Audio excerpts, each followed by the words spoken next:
How's everyone doing? Good. Good? All right.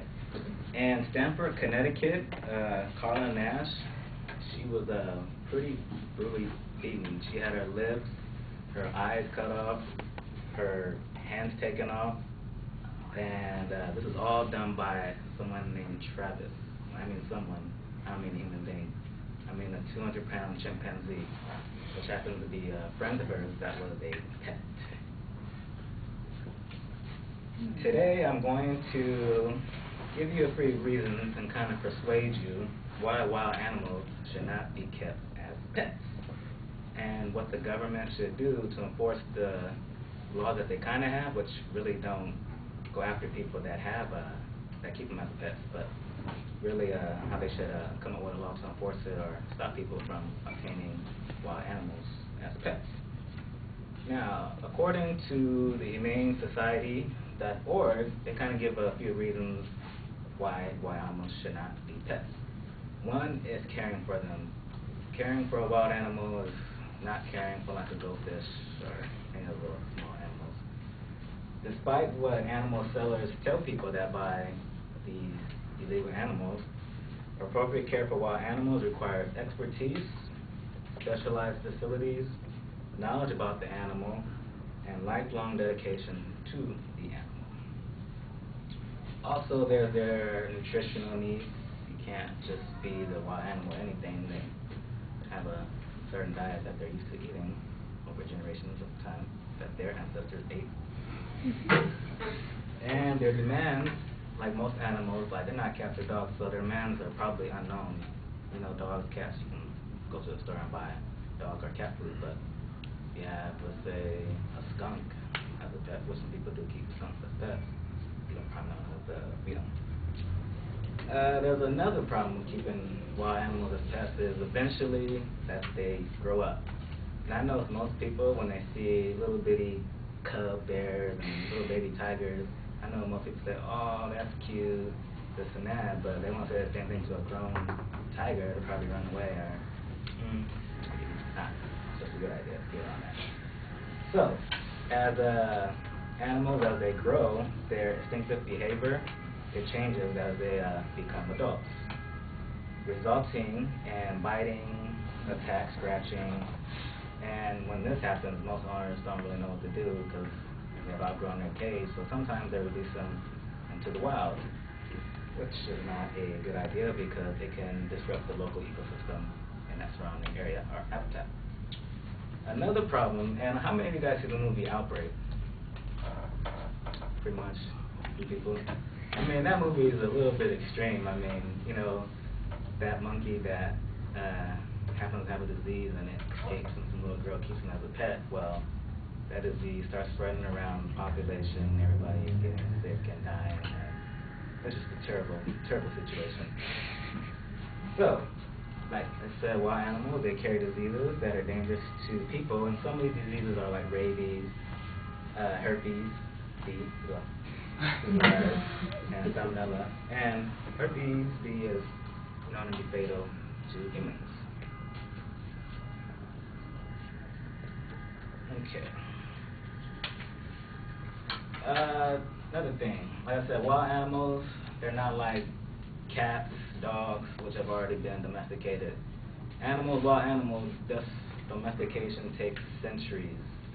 So you can't just go out and find little baby wolf or something and hope that it'll be a regular dog that you can walk around the park. Wild animals, they by nature, they are self-sufficient and are best left without our interference.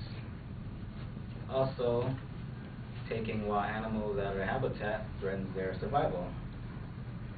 The global wildlife trade threatens the existence of some species, so every year countless birds and reptiles, they die, on their way to the pet store or wherever people have obtained them.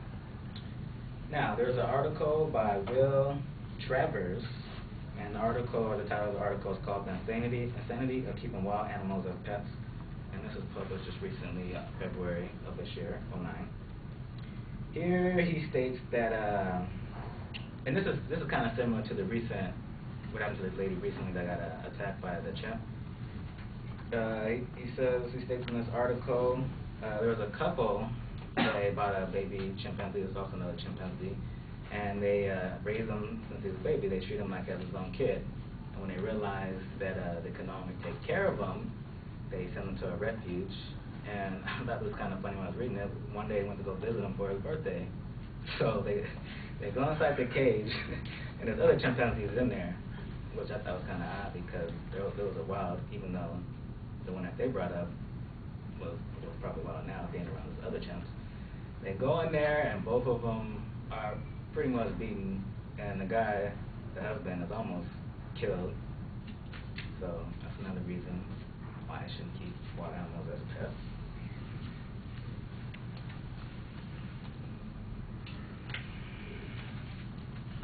Okay, now, like I said, there are a few laws that the government has. There's the Animal Welfare Act. Now, even when it's fully enforced, it only provides protection to animals that are in custody of the U.S. Department of Agriculture and U.S. Department of Agriculture and permit holders. And those would be like dealers, exhibitors, and like research facilities. But it's, the law is not for people that keep animals as wild pets or keep wild animals as pets. Now, in another article, and this is kind of not necessarily a quote, but in this article by the Humane Society of the United States, it's called "Should Wild Animals Be Kept as Pets?" And they state, having an animal as a pet means being responsible for providing appropriate and humane care. Where wild animals are concerned, meeting these responsibilities is usually impossible. So basically what they're saying is, it's not a good idea to keep wild animals as pets because it's hard for people to take care of them. They're not, like any other pets. And people, actually it's the other part of the quote, people, animals, and the environment suffer the consequences when we try to capture these wild animals. So, in conclusion, wild animals do not make good pets and should be left to be cared by their own kind. And I believe that the U.S. government should pass some type of law that goes after, or actually pretty much, there are some states that have laws forbidding, keeping, certain kind of animals. You can't just go out and buy an alligator if you want.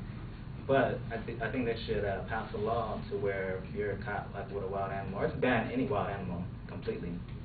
But if you do happen to have a wild animal that you're not supposed to have, you should be taken to jail and have the animal sent back to its own kind or put in a zoo where they'll be safe and sound. Thanks.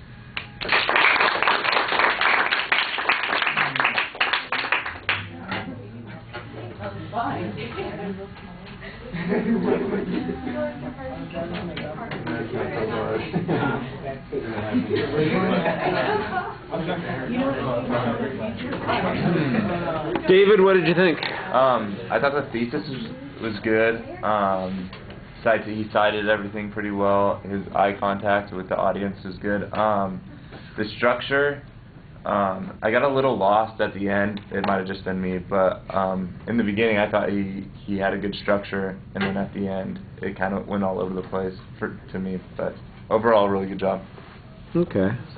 Yeah, I thought it was much better prepared than I was led to believe. You had content there, and you had an idea, and you've done some research, and clearly you've done some prep on it. So you probably just needed some polish, like you thought.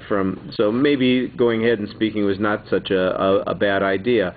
I thought that. I like the attention device that you used, the story, and kind of give us a little bit of suspense and then tell us that it is a chimpanzee that did that damage. I thought that was a good dramatic way to get us started. You got a clear statement of what your goal is. The structure is not as clear as it needs to be, and I think that the content runs into the same kind of problem, that it needs to hold together a little bit more. I got the feeling that we were bouncing around a little bit between ideas about the danger of animals to people, the dangers of animals to the environment, the danger of animals, the problem for the animals themselves.